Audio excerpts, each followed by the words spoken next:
National has moved away from what we all thought was an agreed position, I think, with the sector and seemingly with Labor to a degree.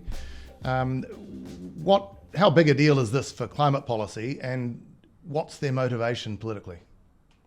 To start with, it's a pretty big deal for climate policy. This has always been, the big debate in New Zealand. Relatively few people are opposed to wind farms and solar farms and decarbonising transport, but it's agriculture, which makes up half of our emissions, where the issue really has been.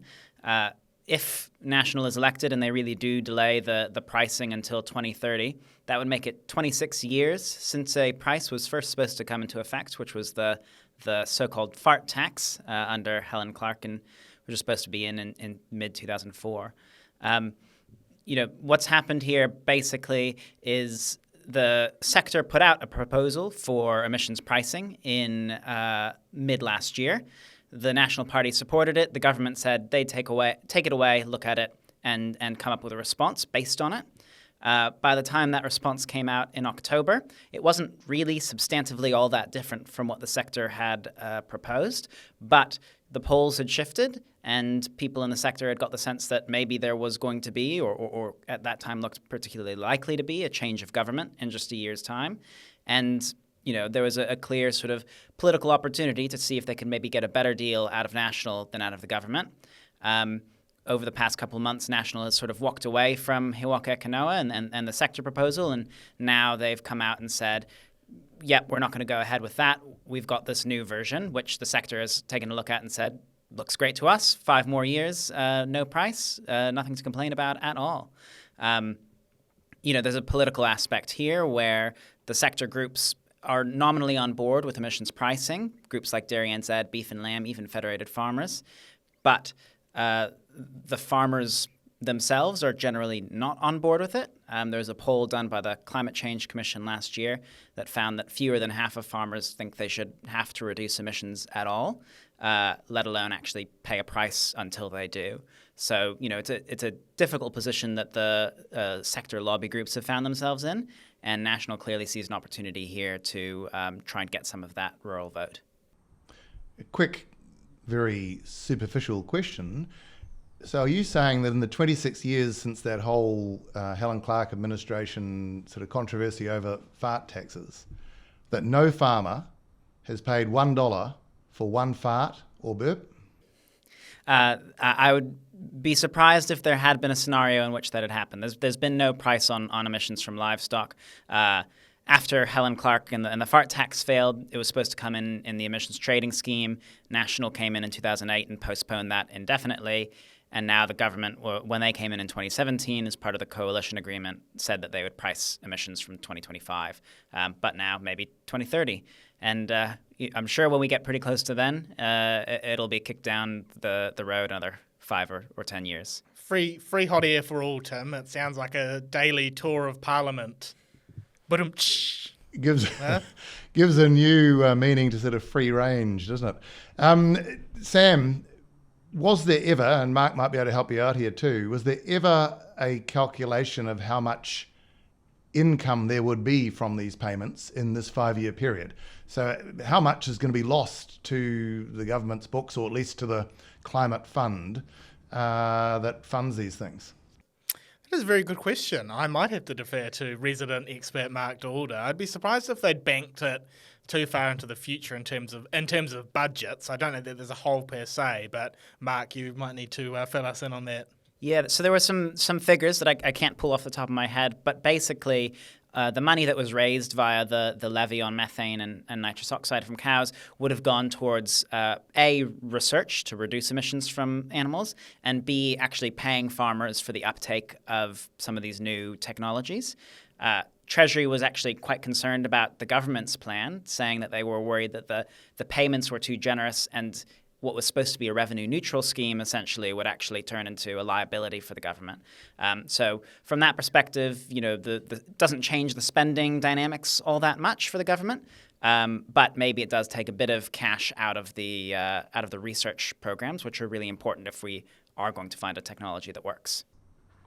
Sam, in terms of the politics, really by National perhaps backing away here, they're going for votes that are in the centre-right or the right already, right? So that it's really a National claiming some ground back from ACT rather than really anyone in the centre or Labor or centre-left. So it's a zero-sum game in a way, isn't it, for the ultimate coalition?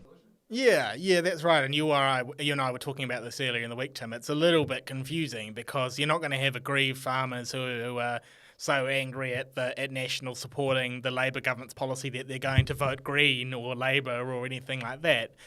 I suppose one consideration for National, and Mark was talking about this when we were in the office earlier, is that if National bleeds too much of its vote to ACT and it starts to look like we might have a quote-unquote reactionary, hard-right National ACT government, the coalition of cuts, maybe then in turn National starts to bleed some of that centre vote to Labor. So possibly by tacking right, they're actually trying to shore up the centre, so to speak. It's a weird kind of political origami or jiu-jitsu, and I don't know whether it'll work, but on the face of it, it does seem strange because these are votes that are staying on the right anyway.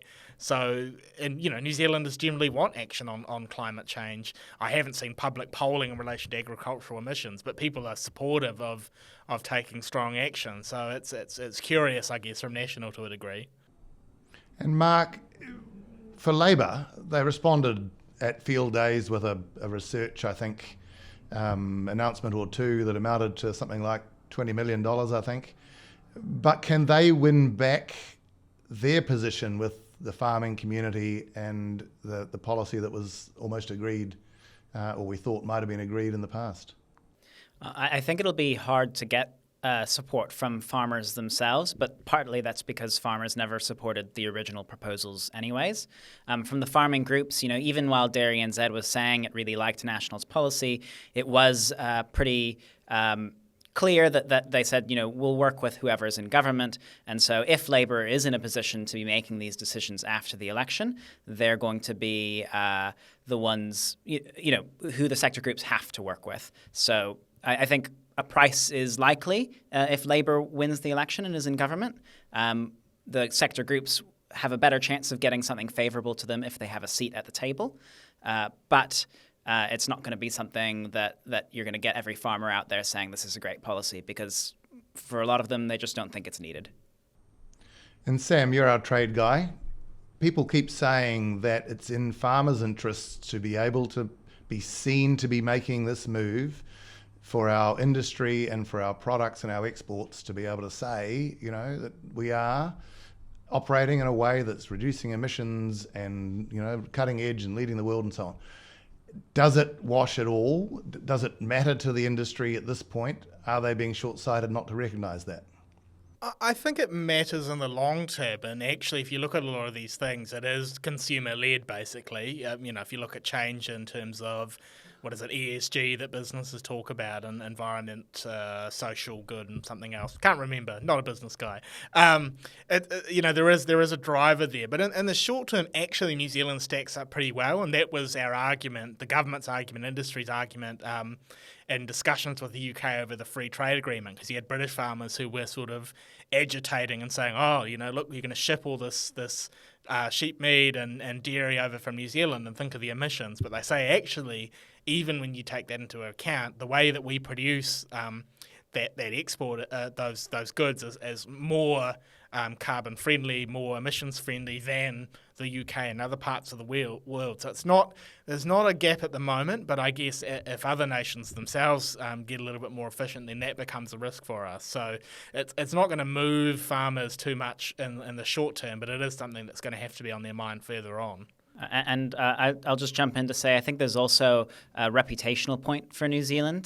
Diplomatically speaking, if agriculture is half of our emissions and we're not tackling it, then we look like we're not doing enough on climate change. It's hard to stand up at the climate change conferences and tell other countries to stop burning fossil fuels when we're doing nothing about dairy. So while our dairy might be cleaner than other countries' dairy, we also have a lot more of it than other countries do, and so there's more of an onus for us to take action. And Mark, you had a good piece on Newsroom this week with James Shaw saying that New Zealand's going to be all in, that we've got to actually be out there and be kind of actively on the right side, pick a side and be on the right side globally on climate issues. And yeah, I guess if you're hamstrung going out into the world with sort of one of the central sectors not being brought into any kind of incentive to reduce emissions, that's going to be trouble for ultimately for New Zealand out there.